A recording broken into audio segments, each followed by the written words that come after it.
I'm running for my speaker system on my Honda Monkey is actually this Kuryakyn Thunder Road system, and it is an all-in-one. It's actually made by MTX Audio, Bluetooth, so it just connects to your phone every time you power it up.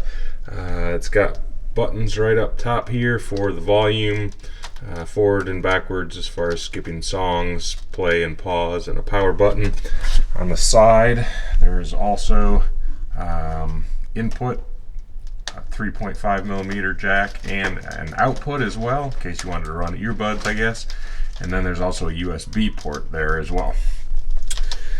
Installation pretty straightforward. Now my particular unit I robbed off of another bike it was actually a Harley that had 1-inch handlebars. So right here there is a clamp system, and then when you buy the system new, you actually get 3 different size clamps. So depending on which size bars you're using, you use the correct clamp. Since I didn't buy it new and I had only I think it was 1.25" clamps, or 1 inch at the smallest, it would not fit with the Honda Monkey bars.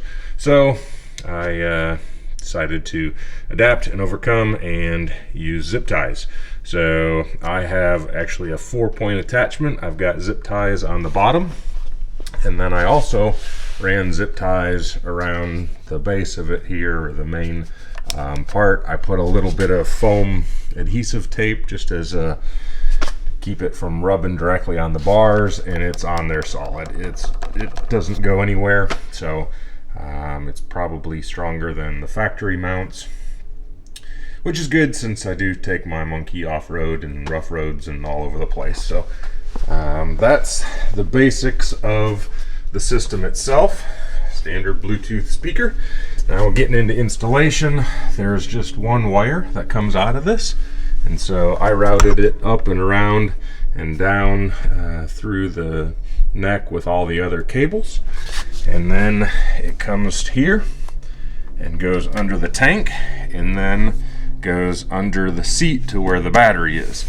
So I'm going to pop the seat off and I'll show you real quick how everything's wired under there. So looking under the seat, again, the wire that comes under the tank is routed up here. I did secure it with a zip tie to the frame here as well. And then it comes in and you get plenty of cord.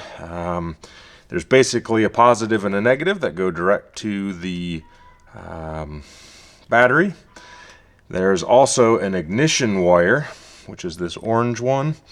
And then you get a blue wire. Honestly, I have no idea what the blue wire does. I didn't bother to look it up, didn't seem important.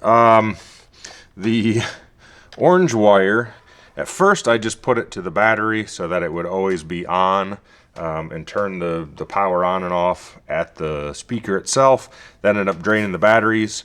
So from there I ran that power wire through a switch. So right on the side, the battery is right here. This is the well where all the wires are at. And right on the side of this plastic tub, I drilled a hole and put a standard toggle switch in. And then since the wires for, the ignition on-off wire is just looking for a positive signal, I've got it wired so I can turn that on at any point, whether the bike is on or off. And I have complete control. Most of the time when I ride, I don't use the speaker system, but if I want it on, that's how I'm personally decided to wire mine and have it so I can turn on and off the system. So again, right now everything's powered down. Good on here. Flip the switch on. Now I go up here, everything's lit up.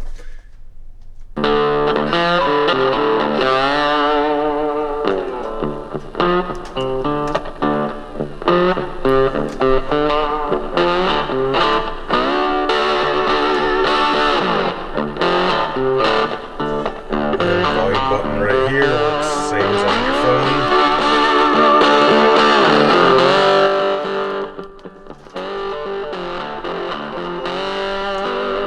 Can pause it.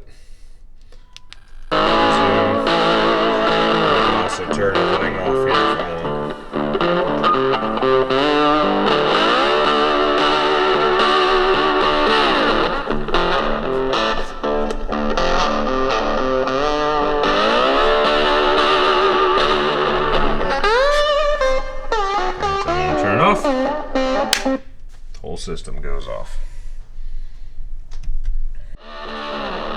So there's a quick overview of how I am listening to music while riding